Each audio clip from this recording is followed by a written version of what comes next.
Well, yes, but the costumes were very difficult to get into. This is Roy. Roy Dotrice and I bonded right away because I was about to have a hip replacement and Roy had just had one. So we, as people are fond of doing, yacked about medical issues for quite a while. And he was sitting in a chair waiting for a scene to come up, and Linda and Ron were not visible, but they were shooting a scene from Winterfest, the balcony scene where they're talking to each other. And so we were, in very hushed voices, just kind of chatting about hip replacements. And they brought in the robe that Father was going to wear in his scene, and it was the most complicated. It looked like a futon with, yarn and all kinds of fringe and patchwork all over it.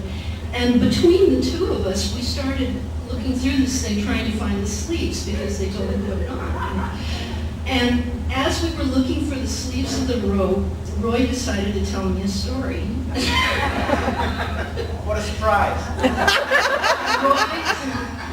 You guys know the word raconteur. This is, Roy Dotrice is a storyteller beyond. So he was telling me about when he was 10 years old, his family was very, very poor, living in England. I believe they were living in London. And he had decided to make some money on the side as a child by raising chinchillas and selling chinchillas. And I'm listening to Father telling me about raising chinchillas as we're trying to get his robe on, and we still can't find the sleeves.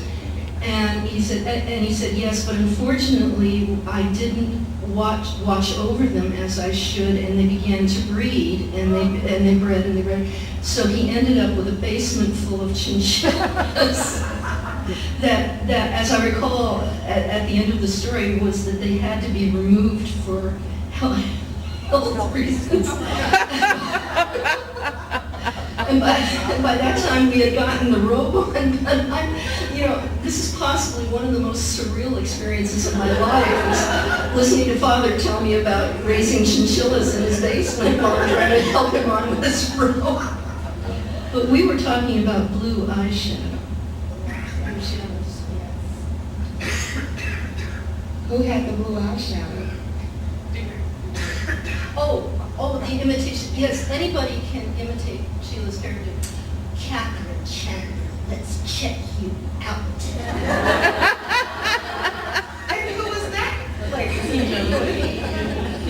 Edie. Any questions for these two? Okay, good. Okay, fine. Let's go. Blue eyeshadow. Blue eyeshadow. How did that help you bring Edie out? Well, no.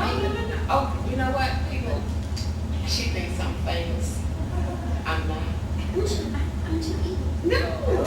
Wrong character. Okay, all right. I'm going to tell you You're crazy. I'm willing to I was a bad person. I was. I'm just crazy. Oh, okay. That's all. And I just love her.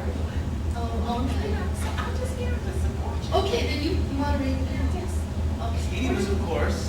Red Woods. Okay, Red I Woods. blew it. All right. And Ren, I think the last convention that she attended was Minneapolis. Was it Minneapolis, Minnesota? And that was with Eric. Did Eric Wise dress you? Oh, absolutely. Absolutely. Eric Wise. Seriously, Eric, God bless you. What a great guy. And really, I don't know, he really helped me a lot on that show. It was hard work, And Ren, I love Ren, and did she sing in Minneapolis? Yes. Yeah. So you guys know, I saw her play Dorothy in The Wiz years before we ever worked together. And The Wiz is the Wizard of Oz, so of course it's a show where a tornado blows.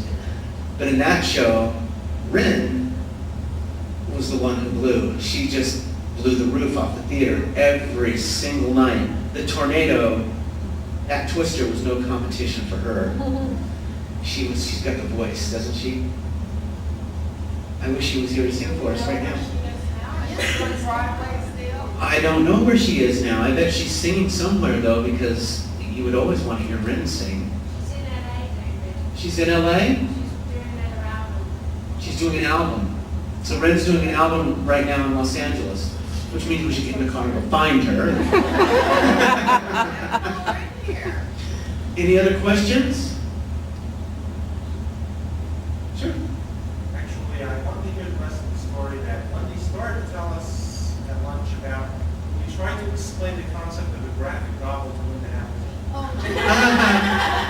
You see, I did a little of that too, because people were like, what's a graphic novel? And I brought them some ElfQuest and Love and Rockets. That's what was going on. Yeah, I was really pulled in by Love and Rockets, and so I knew what a graphic novel was. What did Linda say? Oh, okay. Well, see, this is the thing. Graphic novel was a new term then. We started ElfQuest in 1977, and it was a completely independent project. It had no role models. Nobody was doing anything like it, and we learned how to publish by the seat of our pants, and it was a time of pioneering, and there were a few other independent publishers apart from us. But up into the mid to late 80s, you know, it was pretty much just a few of us. And by the 80s, the term graphic novel had begun to be used more widely in the comics industry. They say that Will Eisner was the one who coined the term. Really? So, or either that or the term was coined for what Will Eisner does. This is the man who created a character called the Spirit. Okay, so that's the long story of how the term graphic novel started getting used, but it wasn't used that frequently in the 80s, and comic books were comic books. When Ron Kozlow was approached with the idea of a graphic novel based on Beauty and the Beast, he's like, you know, a comic book? We don't need a comic book, we've got a TV show. He didn't understand that it was going to be a glorious, extremely faithful, very richly painted kind of a thing, and that it was not going to look like Superman with the dot matrix colors or whatever. You know. Work of art. Yes. Like an honor. Hopefully. There you go. There's one of them.